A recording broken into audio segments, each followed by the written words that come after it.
Hey, SummerSlam is next weekend. I'm going to be in New York City. If you are in New York, Brooklyn, SummerSlam Sunday. Brooklyn. Money. Yeah. SummerSlam Sunday, 4 to 6 p.m. I'm going to be at 205th Bar, just a few blocks away from the Barclays Center.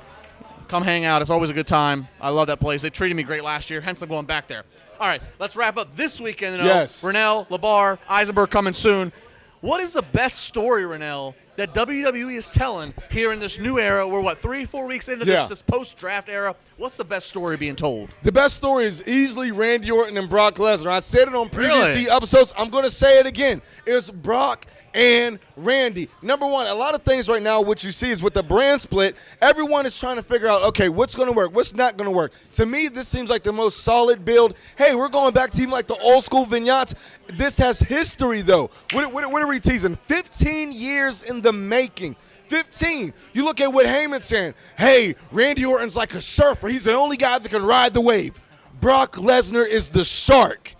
And he's not going to be able to go anywhere. 15 years in the making. Trace all the way back to OVW. Listen, the best story they're being told right now. I think the video package they had on Raw, phenomenal. I love the sound bites. If that doesn't get your blood boiling to see the confrontation, I don't know what else will, man. Smack yourself.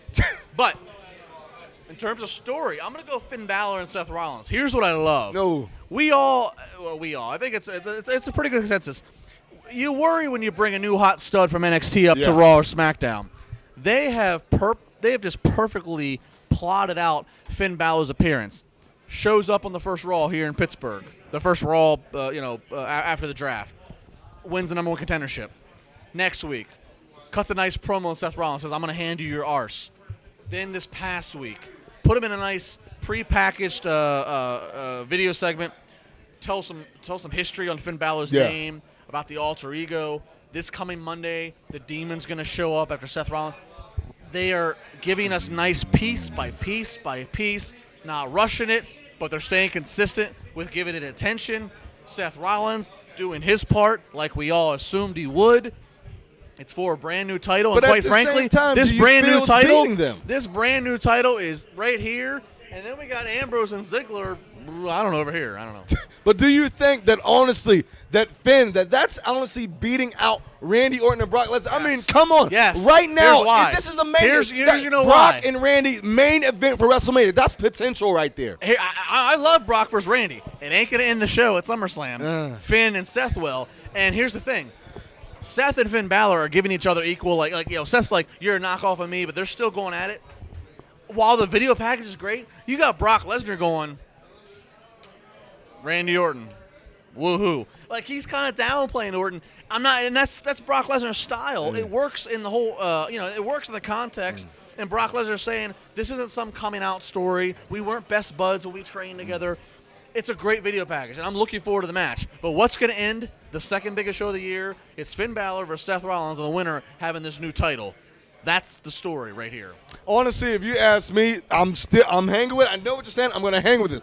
Brock and Randy. Listen, we all know how Brock is. Brock's like, all right, big deal. I'm a multi-sport athlete. I did this in UFC. I'm here in WWE. But the fact is, when you look at the whole dynamic picture of it, it's about this. A man that thinks he's on the top of the mountain and a guy that thinks, how's this guy have a stick shoved up his ass? He's the one that we pretty much was in OVW together and worked our way up. This is the perfect thing about how a guy's going to underestimate an underdog. But honestly, have we ever known Randy Orton to be an underdog? I mean, let's be honest. Yeah. Let's be honest. We've seen him do it time after time. Raw, bam, RKO. Brock Lesnar answers, bam, comes back with the F5. This is building it right now. No one else is doing it like them. You know the rev is right, man. Listen, your check has just bounced. I want to go on record and just say it took Randy Orton versus Brock Lesnar to get the rev to be saying stick up your ass. You know what? It's making it, man. That ain't very holy. It's making it. Look. We'll get final predictions next week. I'll put you in the hot seat right now. You're going to make a pick. Brock Lesnar, Randy Orton. Who's winning? Randy Orton. Oh! Randy Orton. RKO out of nowhere. He's quick. Get the T-shirt. WWE.com. He's almost as bold as Josh Eisenberg's game. That's right. Ooh. Let's end the weekend. Eisenberg, I know you're burning on some thoughts here. You better not be on the beach, man. WWE Raw has 3 hours and 10 minutes of programming each Monday night. That's a problem to me because you know what you're going to get each Monday night. You're going to get 2 or 3 really good 7 to 12 minute matches between guys like Cesaro, Kevin Owens, Sami Zayn, Chris Jericho, and the guys that carry the show based on an in-ring standpoint.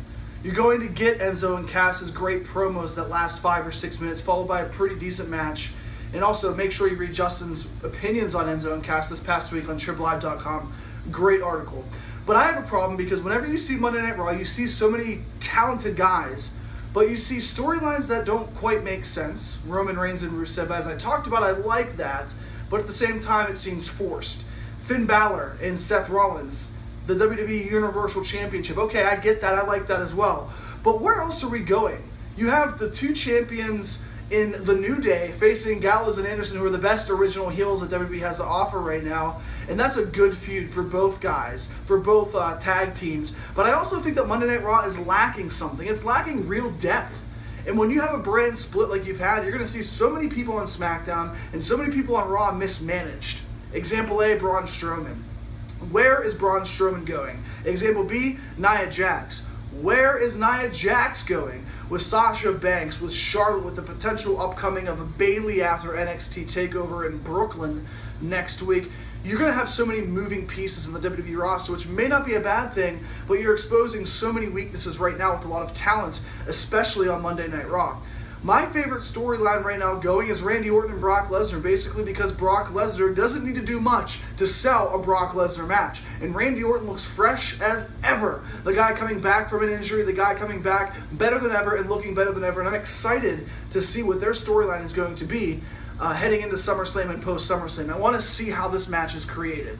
But overall, you see Monday Night Raw lapsing for 20, 30 minutes at a time, and that's losing the viewer's interest. You need to develop guys, and you need to bring back some veterans. I like the fact that SmackDown was going to bring back Shelton Benjamin before an injury. Yeah, he might not be world championship material, but not every person needs to be a world champion. I want to see Monday Night Raw for 3 hours with maybe 1 or 2 bathroom breaks, not 4 or 5, because quite frankly, I don't have enough beer in the world to make 5 or 6 bathroom breaks.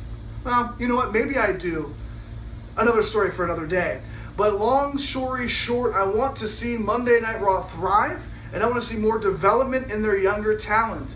Where is Sami Zayn? What is Kevin Owens really doing? Does he really need to be in a tag team with Chris Jericho right now? What are you going to do after you realize that these young NXT guys might not have the storylines like they had in NXT to get themselves over on Monday Night Raw? That'll do it for Share Shot Reality this week, and I'm Josh Eisenberg. Thanks to Justin Renner for holding ship. We'll be back next week. SummerSlam predictions and why I think that the Beast could potentially be slain.